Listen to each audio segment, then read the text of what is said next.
उत्तर प्रदेश और महाराष्ट्र के दो राज्य $1 ट्रिलियन की इकोनॉमी अगर सब कुछ सही रहा तो मार्च में घोषित करेंगे ये दोनों राज्य कि हम $1 ट्रिलियन को टच कर गए लगभग। आज काशी में मुझे लगता है कि मैं 10वीं पास करने के बाद जीवन में पहले किसी गाजीपुर से बड़े शहर में आया तो बनारस ही था, काशी ही था। आज मैं जब आया कल रात में यहाँ पर तो मुझे ऐसा महसूस हुआ कि बनारस का गिवन रिसोर्सेज में बहुत अच्छा डेवलपमेंट प्रधानमंत्री जी ने किया है।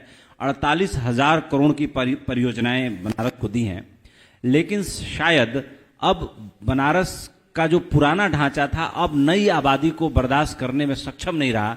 अब एक नए बनारस के बसने की शुरुआत अपने आप हो गई है। ये डेवलपमेंट की अपनी डिमांड होती है, बाजार की अपनी डिमांड होती है कि अपनी जगह वो बना लेता है। मुझे ऐसा महसूस हुआ कि क्या बनारस में कोई ऐसा उद्योग धंधा है जहां 10,000 लोग नौकरी करने जाते होंगे और 8-10 घंटे की ड्यूटी करके वापस आते होंगे।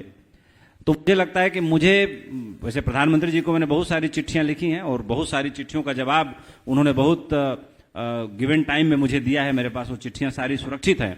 तो मेरे मन में एक सुझाव आया कि जब आप आएंगे तो मैं आपको सुझाव दूंगा और स्वयं भी लिखूंगा कि देश में आज बहुत तेजी से औद्योगिकरण हो रहा है। बनारस भारत की ही नहीं पूरे विश्व की सांस्कृतिक कल्चरल राजधानी है। यहाँ साहित्य, संगीत, धर्म, अध्यात्म, इसका कह सकते हैं कि ये उसकी स्थली है। तो ऐसा क्यों न सुझाव दिया जाए कि देश के जो कुछ बड़े उद्योगपति हैं, जैसे वाली टाटा ग्रुप है, रिलायंस ग्रुप है, अडानी एंटरप्राइज है, कुमार मंगलम बिरला ग्रुप है, ये देश के शीर्ष बड़े ग्रुप हैं। फार्मा के जो बड़े ग्रुप हैं, टोरेंट फार्मा है, सन फार्मा है, सिप्ला है, इस तरह की कंपनियां भी यहाँ पर उद्योग धंधा लगाएं। हो सकता है कि प्रधानमंत्री जी का ये कंस्टिट्यूएंसी है तो वो सोचते होंगे कि अपनी ही कंस्टिट्यूएंसी के लिए मैं क्या बोलूं, लेकिन उत्तर प्रदेश के नेताओं को काशी में कुछ बड़े उद्योग धंधे जो काशी का विस्तार हो रहा है उसके आलोक में करने की दिशा में सुझाव देना चाहिए। मुझे ऐसा स्वतः ध्यान आया कि मुझे पत्र लिखना चाहिए। मैं चाहूंगा कि आप लोग भी इसमें पहल करें। आपका सुझाव बहुत अच्छा है उपेंद्र जी, हम इस बात से सहमत हैं।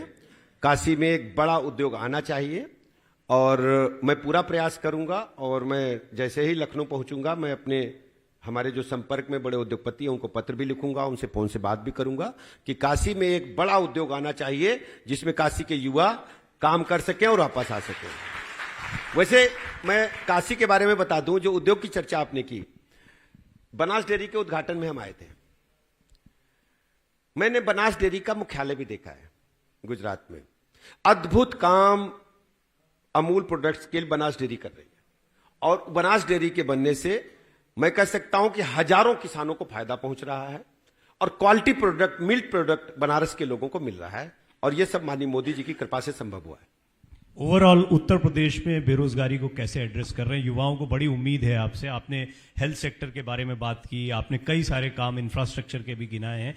युवा जो है उनकी एक ही इच्छा है कि हमको अपने घर में काम मिल जाए। देखिए, जब कोरोना महामारी का काल आया तो मुंबई से, गुजरात से या राज्य के जो बाहर लोग काम कर रहे थे, जिनको हम प्रवासी कहते हैं, लाखों की संख्या में लोग वापस आए। अब वापस तो आ गए, अब दोबारा वापस न जाएं, ये सरकार की जिम्मेदारी है। हम सबने उनकी स्केलिंग कराई। उसमें हजारों की संख्या में ड्राइवर्स थे, हजारों की संख्या में बिजली मैकेनिक थे, हजारों की संख्या में कारपेंटर थे, प्लम्बर थे, अन्य जो हुनर जानते वो लोग थे।